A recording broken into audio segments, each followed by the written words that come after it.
Hey, what's going on everybody, it's your boy Z, and now I know I've been spamming the shit out of my channel with theory videos, so I decided to take a step back. Let's do some easy strategies. So I'm going to show you guys exactly how I do my upgraded sword, get the sword and fully upgrade it.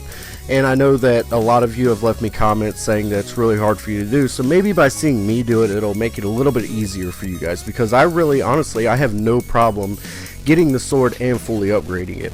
So first off, I always like to start my solo games with a double points. It's the only way where you can do the first 3 rituals on round 1 that I've figured out so far. You need that double points in the room. Also, you can get 100 points from the quick revive machine, and I don't know if you guys know about it, but there's this little Easter egg with this piece of paper over here. You can charge up your grenade. You literally have to charge it up. You have to count 1, 2, 3, and you have to throw it at this piece of paper. Now what it will do is it'll knock a piece of paper down, and when you pick that piece of paper up, you get 500 points. So all of this leads up to you having enough points to do the first 3 rituals. Now the order I do the rituals is I do the first one as you see here. Then I head over to canals. I knock out the canals ritual, which will spawn a Margwa, which will give you like 2,500 points altogether between the Margwa, the ritual, and everything. You should have around 2,500 points left over. Then I take the train or tram, whatever the fuck you want to call it. I take it over to Waterfront, perform that ritual, and then I take it over to Footlight. Now, as you're riding the tram, you're actually going to want to write down all of the little signs that you see. If you guys don't know about the signs on the tram, then you can just look up how to get the sword. I'm not going to go into detail with all of that. Like I said, I just want to show you guys how I do it. So I write down the signs from Waterfront, from Canal to Waterfront, and then Waterfront to Footlight. Will actually give you all 3 signs. That's the only 2 trams you have to take. Now once you get to Footlight, you're going to actually be out of beast mode, so you're going to have to start the next round. And so you just start the next round and you finish up the Footlight ritual. Alright, so for the next part of the video, I'm just going to jump straight to where we do the rituals with the statues. Now understand, this is the part that a lot of you guys have trouble on. So I always do my rituals in the exact same order. I like to start at Waterfront, and then I go to Footlight, and then Canal, and then finally Subway Station, because in order those are most difficult to easiest for me. So obviously I'm going to get the difficult rooms done first. So when I'm in Waterfront, as you can see in the video, I don't wait for the zombies to come into the room. As soon as I see the zombies, as soon as they're in my line of sight, I shoot them, because if you wait for them to get close to your egg and you're just sitting there letting them build up, they're gonna freaking kill you. So don't do that. Next, like I said, I always go over to Footlight. That's the order: Waterfront, Footlight, Canal, then Subway Station. Sorry, I had to burp. I did it. So, anyways, you'll see I'm charging it up. Now, it only takes me 2 rounds, as you'll see in the video. It only takes me 2 rounds to go ahead and charge my egg up.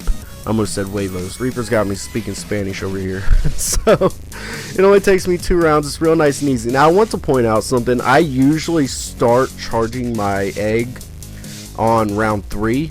And I actually got a really late start. First off, while I was riding the tram, I forgot to write down the first 2 codes. I wasn't even paying attention, so I had to rewrite the tram. That put me behind. And then when I actually tried to enter the code, I failed twice. So I am actually 3 rounds behind. It kind of worked out though. This is the first time I've ever tried it this late. But by starting it this late, as you can see, I was able to not only buy 3 perks, but I also was able to hit the box a few times, which kind of made it a lot more easier. Usually all I have when I'm trying to charge my egg up at first is just jug. So I don't know, it was kind of I'm not really sure how I feel about it. I like to get the earlier start, because the earliest I've ever had the fully upgraded sword is round 10. And this time, I think in this game I got it by round 12, as you'll see in the video. So, you know, it was kind of a trade-off. I'm not really sure how I feel about it. I like having the upgraded sword earlier, especially if you're trying to do the full Easter egg. Then you want to have that sword as early as possible, because the rounds get freaking crazy. So if you can have your fully upgraded sword by round 10 and start the next step of the Easter egg, then you're golden. But like I said, it was a little bit easier if you're just going to get the sword. Maybe wait till round 6 or 7 like I did, and you'll be able to buy a few perks, and you'll be able to hit the box a few times, get some guns, and it might help you out that way. I don't know, it's kind of a toss-up for me. I've done it both ways, and both ways are about the same. So moving on. Alright, so we're jumping forward in time. I've already put my egg down where it needed to be, and I've started the rituals. I am here on my last ritual.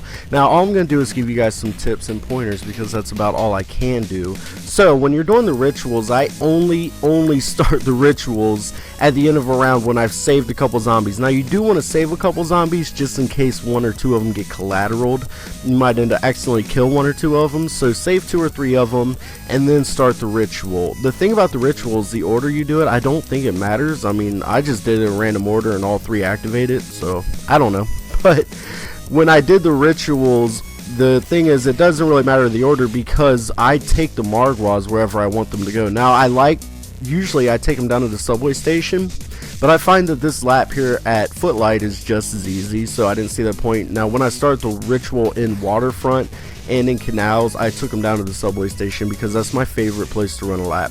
So, like I said, make sure you're doing the rituals at the end of rounds. It'll make it a lot easier, and this is actually way easier in split screen because one person can watch the zombies while the other person does his ritual.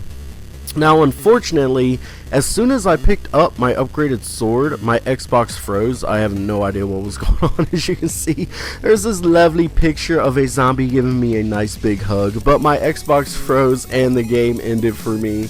But, like I said, I hope this helped you guys. One other thing is, if you can get the ray gun for doing the upgraded part of the swords, that is most recommended. The ray gun takes out the Margwas so freaking easy, it's ridiculous, especially if you have all your perks. As you see, I didn't get quick revive on solo. I actually went ahead and got stamina up.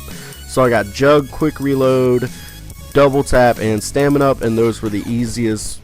That made it so easy to do these rituals. So, like I said, I didn't go through every step in detail. There are plenty of tutorials online for that. I just want to show you guys exactly how I did it, and maybe it might help you guys do it a little bit easier, because like I've said, I've done this at least 20 times, and it is super easy for me. I've never struggled too hard except for my first or 2 tries. So, as always, I hope you guys found the video informative, and thank you for watching. I am the one and only Z. Bye bye.